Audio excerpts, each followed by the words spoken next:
اعوذ باللہ من الشیطان الرجیم بسم اللہ الرحمن الرحیم فمن اظلم ممن افترى على الله كذبا او كذب بآياته اولئك ينالهم نصيبهم من الكتاب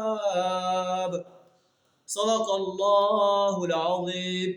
سورہ اعراف آیت نمبر 37 کا ایک جز آپ کے سامنے تلاوت کیا ہے، جس کا ترجمہ کچھ اس طرح ہے: فمن اظلم ممن افترى على الله كذبا، اس شخص سے بڑا ظالم اور کون ہوگا جو بالکل جھوٹی باتیں گھڑ کر اللہ کی طرف منسوب کرے یا اللہ کی سچی آیات کو جھٹلائے۔ ایسے لوگ اپنے نوشتہ تقدیر کے مطابق اپنا حصہ پاتے رہیں گے۔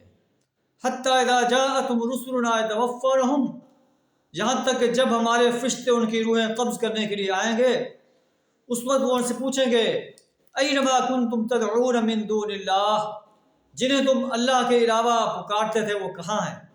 وہ کہیں گے: ضلوا عنا، ہم سے گم ہو گئے۔ وشہدوا علی انفسہم، اور وہ اپنے اوپر شہادت دیں گے انہم کانوا کافرین، کہ وہ انکار کرنے والے انسان تھے، اللہ کی وحدانیت کا انکار کرتے تھے، رسولوں کی رسالت کا انکار کرتے تھے، نبی صلی اللہ علیہ وسلم کی رسالت کا انکار کرتے تھے، یوم حساب کا انکار کرتے تھے۔ ایسے انسانوں کو جہنم کی آگ میں ڈال دیا جائے گا، اور یہ پھر ایک دوسرے پر لعنت کریں گے۔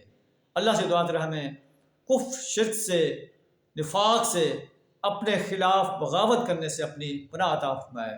وآخر دعوانا الحمد للہ رب العالمین۔